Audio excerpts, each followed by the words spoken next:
بسم اللہ الرحمن الرحیم۔ السلام علیکم ناظرین۔ ایک دفعہ شہر بستان میں ایک طوائف آ گئی، بڑی حسین و خوبصورت تھی۔ شہر کے نوجوانوں کا حال مت پوچھیں، سارا شہر اس پر لٹو ہو گیا تھا اور تیری گلی کے سوا کچھ نہیں۔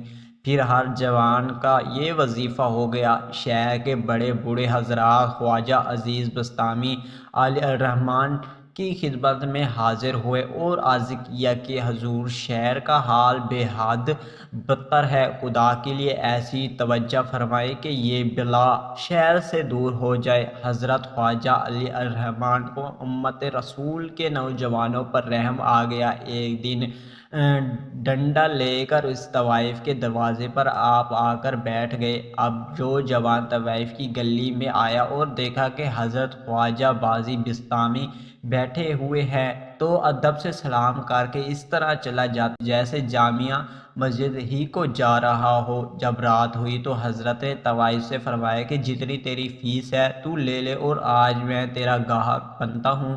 ساری فیس صاحب نے ادا فرما دی اور فرمایا اب جو میں تمہیں حکم دوں گا وہ کرے گی؟ جی ضرور، اب تو رات بھر کے لیے میں آپ پر بک چکی ہوں۔ فرمائیں جا وضو کر لے اور مصلی پر نماز کے لیے کھڑی ہو جا۔ طوائف وضو کر کے مصلی پر نماز کی نیت باندھ کر کھڑی ہو گئی اور اس کے پیچھے ایک مصلی پر حضرت خواجہ وزیر بستامی الرحمن بھی سجدے میں سر رکھ کر خدا سے یوں دعا مانگنے لگے۔ فرمایا اللہ، میرا جو کام تھا میں نے کر دیا کہ اس تیری بندی کو زنا کی لعنت سے نکال کر نماز میں بدل دیا ہے۔ اللہ تعالیٰ تیرے در پر بلا کر میں نے اس کو کھڑا کر دیا ہے۔ اب تو پیارا آقا صلی اللہ علیہ وآلہ وسلم کے تفضیل سے اس کے قلب کو بدل دے۔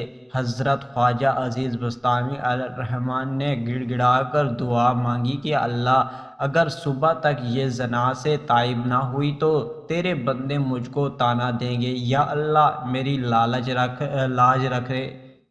لاج رکھ لے۔ اللہ اکبر۔ حضرت وزیر بستامی کی دعا زبان سے نکلی اور عرش الہی تک پہنچی۔ طوائف نے 2 رکعت نماز پوری کی اور ایک دفعہ اس کے قلب میں ایسا انقلاب عظیم پیدا ہوئی کہ نماز میں اس کو ایسی لذت حاصل ہوئی کہ ساری رات نماز پڑھتی رہی۔ اب صبح ہوتے ہی حضرت تو اپنے گھر چلے گئے، مگر طوائف کی دنیا بدل چکی تھی۔ جو جوان اس کے پاس آتا تو وہ کہتی اب تو بس میں وزیر بستامی پر بک چکی ہوں، اب مجھے کوئی نہیں خرید سکتا۔ سچی توبہ کرتے ہی کل کی طوائف آج کی عبادت گار عورت بن چکی تھی۔ ساری عمر عبادت میں گزار دی اور صاحب کرامت ہوئی۔